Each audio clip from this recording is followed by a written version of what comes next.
Welcome back, everybody. It's Zach here, bringing us another fantasy football video. Had a pretty fun Thursday night football game last night, our first game of the year. Always sucks having those weather delays. I guess I'm Team Dome. Don't think it's generally fun to pause the game for a full hour. But overall, we got a really fun game. Sort of a tale of two halves there. We had a really high-scoring affair until the delay, and then it seemed like both offenses sort of sputtered. Main takeaways from Thursday night football are I think Dallas actually looked really good on offense. I know you had some drops by CD that really sort of hampered their output. You had Jay Ferguson have a chance to come down with a touchdown. He just couldn't bring it in. Pickens drew a long PI, could have had a bigger day, but we knew it was going to be a tough game for Pickens. I hope you didn't play him. Javonte seems like pretty much a workhorse here in Dallas. You obviously saw a little bit of Miles Sanders, but you didn't see any more after he fumbled. I bet we see Jaden Blue active next week. I think Javonte is going to be a usable low-end running back too. Of course, most of his production came just by falling in the end zone twice, so not exactly reliable production. He didn't look special or anything, but he looked okay. On the Eagles side of the ball, we know exactly what they are. They want to run the ball a ton. It's going to give you a lot of weekly variance between what Devonta Smith and A.J. Brown are able to output for you. So I don't panic if you have A.J. Brown or Devonta Smith. They should be okay. This is just what you get when you draft an Eagles wide receiver because they generally don't want to pass the ball. They'll be fine long term, but of course they just come with a lot more weekly variance because the volume's not necessarily going to be there. For this video, I'm going to go through the final 8 games. I covered the first 8 games of the week in part 1 of this video, so if you haven't seen any of those, highly recommend you guys go take a look at that. Tonight, I'm recording this around noon on Friday. Tonight, we'll be getting to watch the Chiefs and Chargers play in Brazil. That should be a really fun game. I think there's a lot of really great games this week. Hopefully you guys are as excited for football as I am. If you guys do have any specific start-sit questions, let me know in the comments below. I'm really happy to give you guys my feedback there. I'll make sure I get you guys a response so long as you ask the question before, let's just say 8:30 a.m. on Sunday Pacific time. So give me 90 minutes to get you guys a response, but I'll make sure I get you guys all your responses. Hopefully we can get those lineups set and get you guys some wins this week. It's always important to start out 1-0. Let's get into it, guys. Starting things off here with a really fun game. We've got the Bengals at the Browns. Kind of a trap game for the Bengals because the Bengals just certainly struggle to start fast every single season. So going into Cleveland is certainly a losable game for them, although I do think the Bengals will come out of this one with a win. For the Bengals, it's easy every single week. You're starting Burrow, Higgins, Chase, and Chase Brown, and I wouldn't get cute with anybody else. Gesicki is sort of like a guy that you can break glass and play if Higgins or Jamar Chase miss. Not a guy that I'm looking to start on a weekly basis. I'm not going to get cute with Yoshi Voss or Jermaine Burton or anything like that.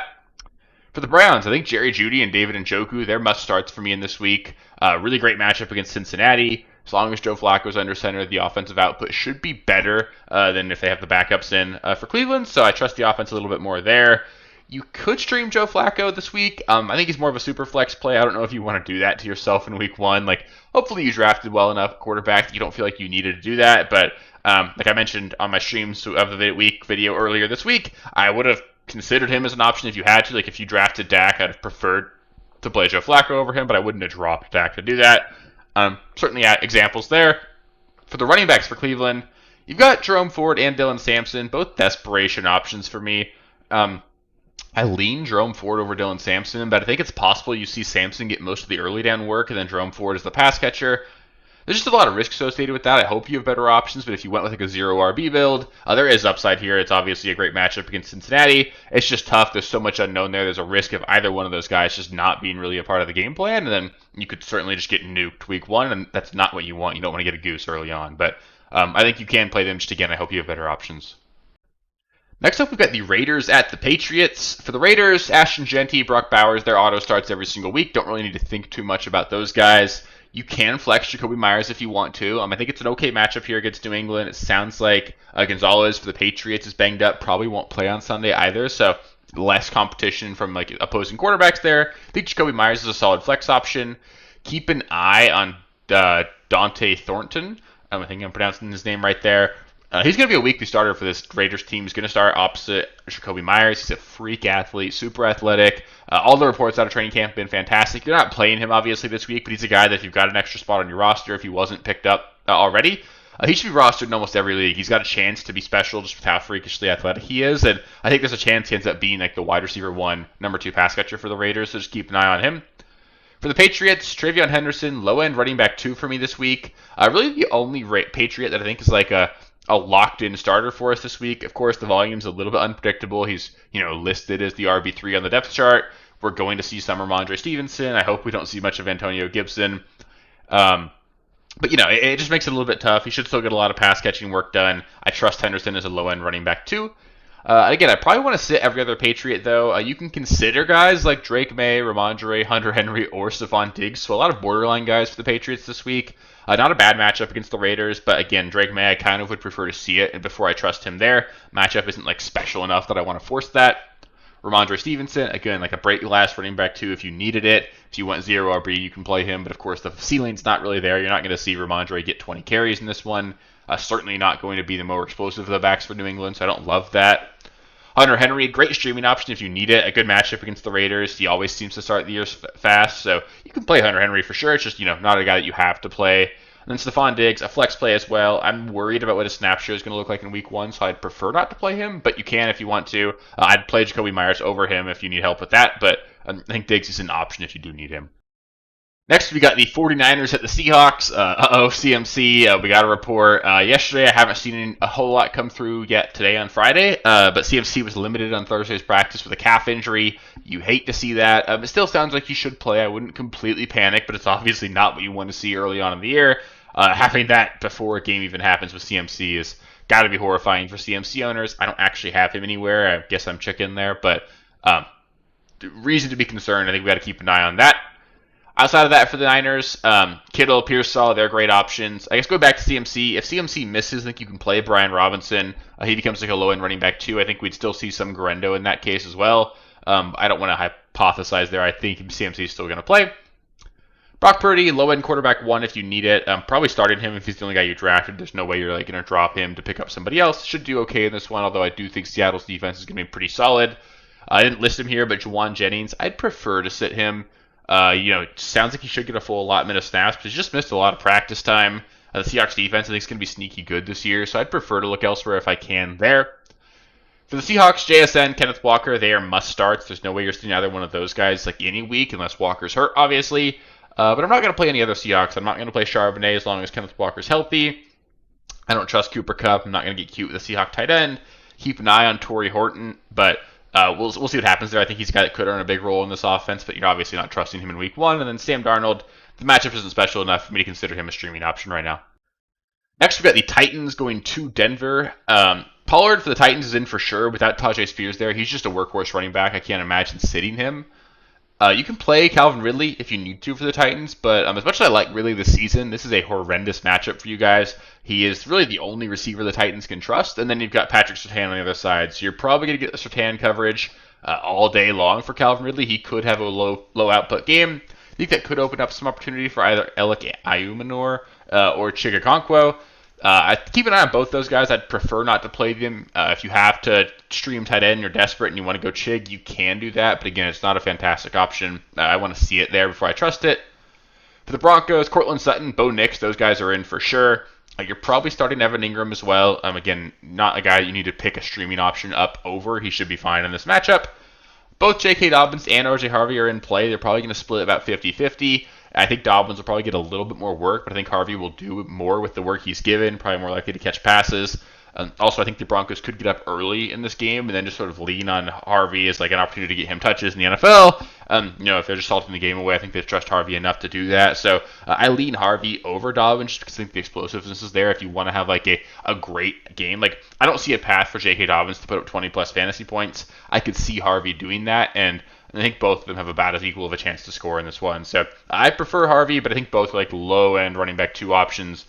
I have RJ Harvey in a league that I drafted Mark Andrews and Tyler Warren in, and I'm actually going to flex Tyler Warren over playing RJ Harvey. So you don't have to do that, but just keep an eye on it. I think it's a decent option to play him if you want to. Another fun game here. We've got the Lions going to Green Bay to play the Packers. Amon-Ra and Gibbs, they're auto starts for me here. You're going to start them every single week. Same thing with Sam Laporta.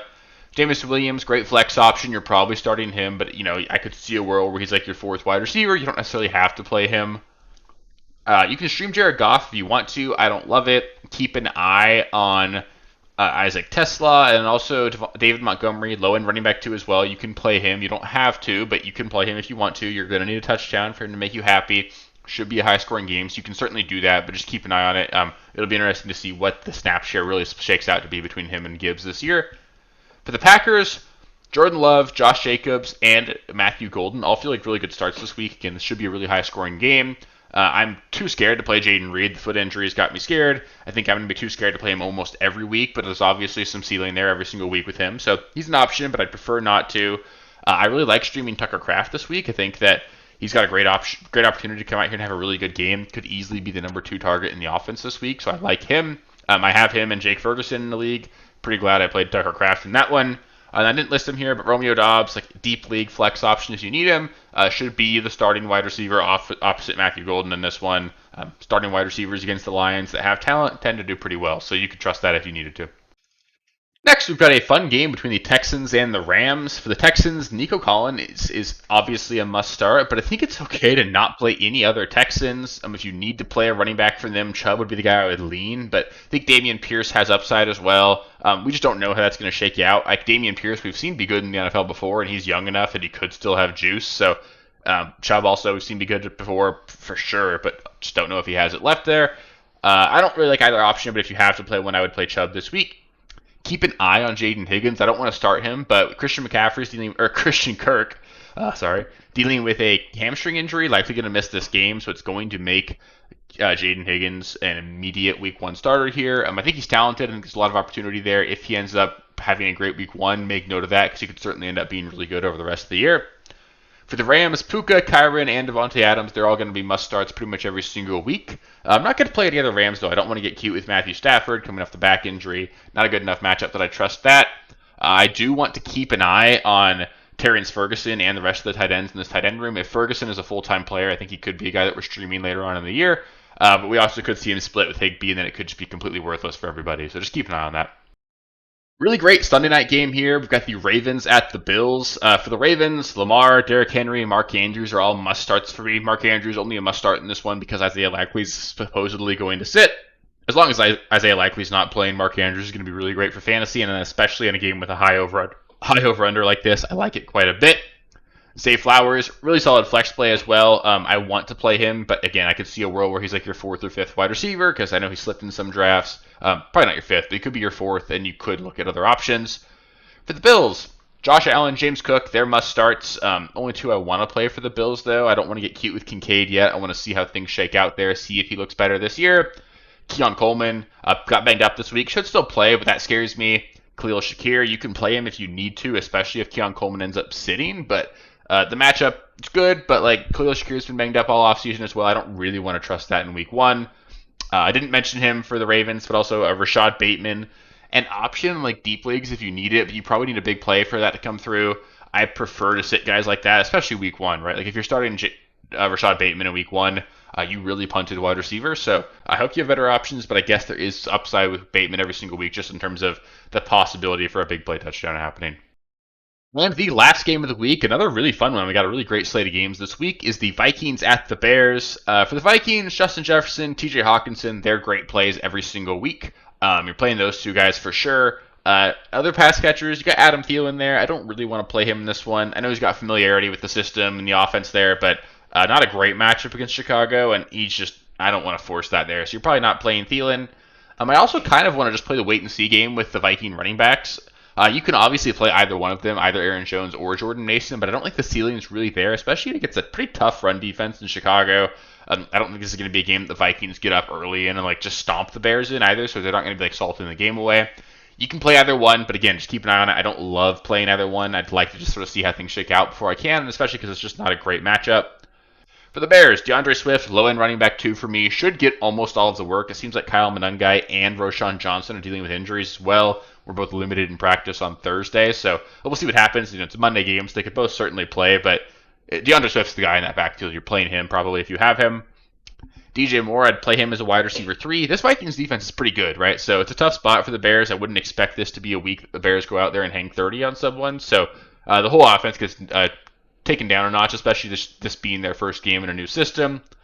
That being said, Rome Odunze, a decent flex option. You can play him, but you probably need a big play for that one to come through. And I don't want to play any of the Bears. I think Caleb Williams still should be rostered. I think there's upside here. If they come out and have a great week this week, then just wheels up for the entire Bears offense. They're going to have a great year probably. But I don't want to play Luther Bird. We need to see that. I'm not going to play Kmet or Loveland. I think it's DJ Moore, DeAndre Swift, maybe Rome if you need him as a flex, and that's probably it for the Bears here. So that'll do it for starts and sits in week 1. Super excited to have football back, guys. It's been a lot of fun. I like getting through the offseason here, and we're here for football now, so it's going to be a lot of fun. If you guys have any start-sit questions, I know it's always tough to start the year 0-1. You want to make sure you get your win to start the year. Let me know what your start-sit questions are in the comments below. I will get you an answer before games kick off, and hopefully I can help you guys get some wins. So up next, Monday night probably, or I guess I'll record Monday night, go out Tuesday morning, waiver wire video. Get you guys set up for that one. That one's always super fun, especially right after week 1. There's going to be a ton of information we learn on Sunday and Monday here. So stay tuned for that one. I might put out just like a one-off, maybe not a one-off, but I might put out a betting video as well this weekend. We'll see if I get time to it. Just a little bit of a mix-up, give you guys some more content there. Other than that, if you guys haven't already, please make sure you subscribe to the channel. There's going to continue to be a ton of content coming out. We've got starts and sits, waivers, trade videos, Stream Finder, some betting stuff sprinkled in there. Going to be a ton of fun stuff coming up all year long, so make sure you guys are subscribed to the channel. You don't want to miss that. If you made it this far in the video, hopefully it helped you out, so give it a thumbs up. Put a lot of time into all these, so hopefully you guys are finding them useful, and hopefully you guys want to stick around all year long and win some championships together. I appreciate you guys. Go get a win in week 1, and I will catch you guys with the next one. Peace. Thank you guys for watching. If you haven't already, please be sure to subscribe to the channel, like the video, check out these other videos here if you haven't. If you want more content, please feel free to follow me on Twitter at RealSteelFFB. I'll be more active on there as the season goes on. Thanks. Catch you later.